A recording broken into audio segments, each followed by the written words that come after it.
Halo anak-anak hebat. Assalamualaikum warahmatullahi wabarakatuh. Bagaimana kabar kalian? Semoga kita selalu dalam lindungan Tuhan Yang Maha Esa dan terhindar dari virus corona. Anak-anak, kita akan belajar tema 2 persatuan dalam perbedaan, subtema 3 bersatu kita teguh, pembelajaran 1. Sebelum pembelajaran dimulai, marilah kita berdoa menurut agama dan kepercayaan masing-masing supaya diberi kelancaran dan kemudahan dalam melaksanakan pembelajaran hari ini. Jangan lupa disiapkan buku dan alat tulisnya. Anak-anak, pada pembelajaran pertama ini termuat 3 muatan pelajaran, yaitu IPS, IPA, dan Bahasa Indonesia. Berikut ini adalah tujuan pembelajarannya. Persatuan akan memperkuat tekad sehingga menghasilkan tujuan yang ingin dicapai. Hari ini kamu akan belajar tentang persatuan yang membuahkan hasil sesuai harapan. Menjaga persatuan dan kesatuan bangsa merupakan kewajiban seluruh rakyat Indonesia, karena negara kita terdiri dari berbagai suku, agama, dan ras. Sebagai pelajar, kamu dapat bersatu dalam diskusi saat belajar di dalam kelas. Persatuan yang memperteguh tekad dalam mencapai tujuan telah dicontohkan oleh para pejuang. Nah, proklamasi. Proklamasi Indonesia sebagai tonggak kemerdekaan Indonesia merupakan wujud dari persatuan bangsa Indonesia. Kemerdekaan Indonesia dicapai setelah melalui perjalanan panjang para pejuang bangsa melawan penjajah. Persatuan yang kuat memperteguh tekad mereka untuk mewujudkan negara yang berdaulat, adil, dan makmur. Keteguhan hati dalam mewujudkan persatuan dan kesatuan dapat dicontohkan dari seorang pemuda di masa proklamasi kemerdekaan. Siapa pemuda tersebut? Beliau adalah B.M. Dia. Dan apa hubungannya dengan naskah proklamasi asli tulisan tangan Pak Insinyur Soekarno? Nah, mari kita baca bacaan berikut. B.M. Dia dan naskah asli proklamasi. Teks proklamasi awalnya ditulis tangan oleh Soekarno, kemudian diketik oleh Sayuti Melik agar terlihat rapi. Teks asli tersebut kemudian dibuang ke tempat sampah. Salah seorang pemuda yang ikut hadir pada saat persiapan proklamasi kemerdekaan adalah B.M. Dia. Ia mengambil naskah asli dari tong sampah dan disimpannya. Ia menilai bahwa teks tersebut memiliki sejarah yang tinggi. Naskah asli yang disimpan B.M. Dia selama 46 tahun 9 bulan 19 hari kemudian dikembalikan kepada bangsa Indonesia. Dia membawa naskah asli proklamasi kemerdekaan RI pada Selasa pagi 19 Mei 1992 pukul 10.30 dan menyerahkannya melalui Presiden Soeharto. Naskah itu kemudian disimpan oleh Arsip Nasional atas anjuran Soeharto. Keputusan B.M. Dia untuk menyimpan naskah asli sangat tepat.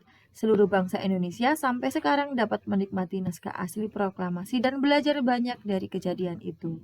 Nah, itu anak-anak hubungan Pak B.M. Dia dengan naskah asli proklamasi yang ditulis tangan oleh Insinyur Soekarno.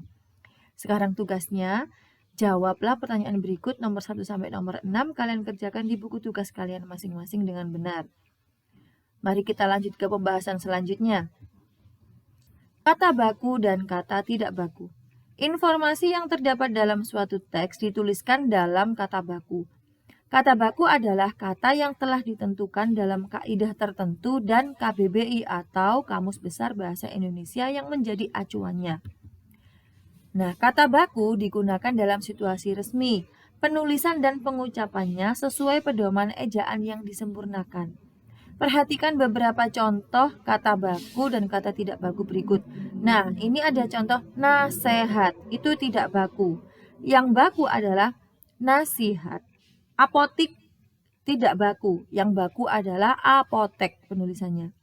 Kata cuman itu tidak baku. Kata bakunya cuma. Kemudian ada gubuk. Gubuk itu paten G atau yang terakhir huruf G itu tidak baku. Yang baku adalah gubuk. Huruf belakangnya K, bukan pakai G. Jadwal, bukan baku. Kata bakunya jadwal. Nah, masih banyak lagi contohnya. Itu azan. Nah, kemudian ada akhirat. akhirat itu. Nah, sekarang carilah kata baku dari kata tidak baku berikut ini. Cari kata bakunya, kerjakan dalam bentuk tabel seperti ini. Nomor 1 deterjen, akuarium, bosen, cidera, dan coklat. Nah, kerjakan di buku tugas tema kalian masing-masing dengan benar. Hari libur, Dayu dan teman-temannya berjalan mengelilingi perumahan. Mereka melihat sekelompok orang sedang menanam pohon di lingkungannya. Banyak tanaman yang harus mereka tanam. Dalam waktu singkat, seluruhnya tertanam dengan rapi. Dayu dan teman-temannya kagum dengan warga tersebut. Mereka bersatu menjaga lingkungan dengan menanam pohon.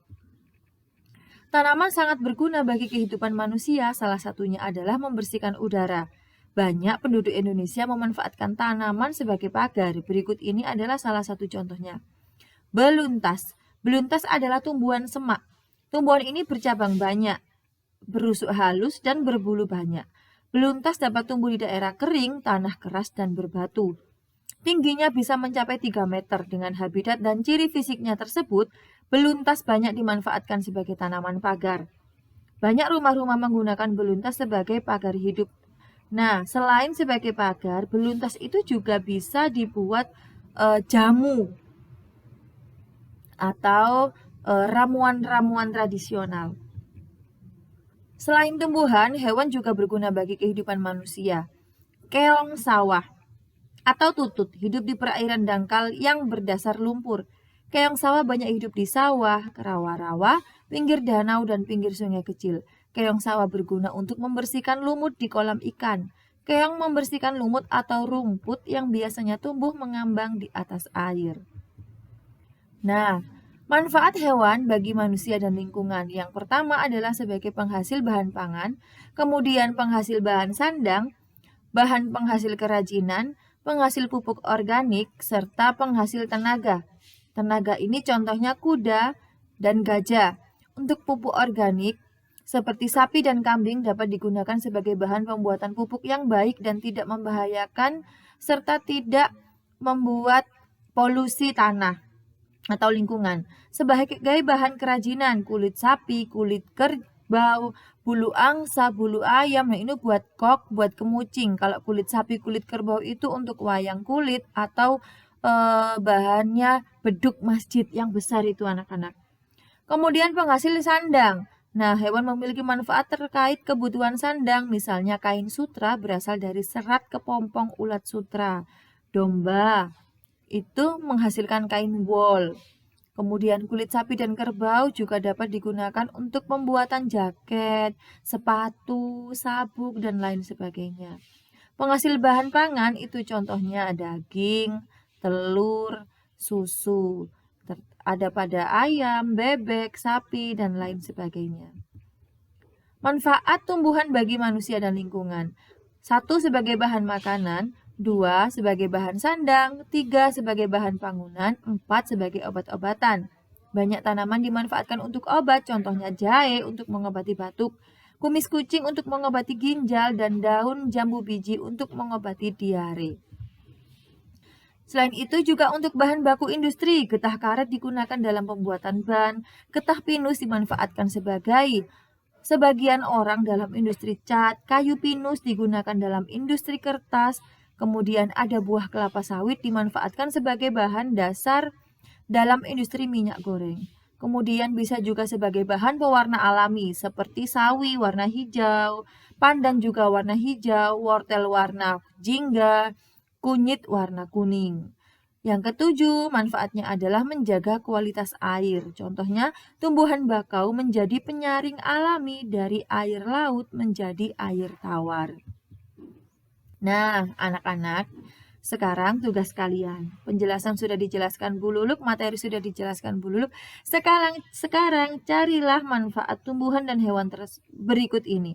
Ada lidah buaya, kumis kucing, akar tumbuhan bakau, jambu biji, kunyit, kulit domba, cacing, kuda, ayam, sapi. Manfaatnya apa? Kalian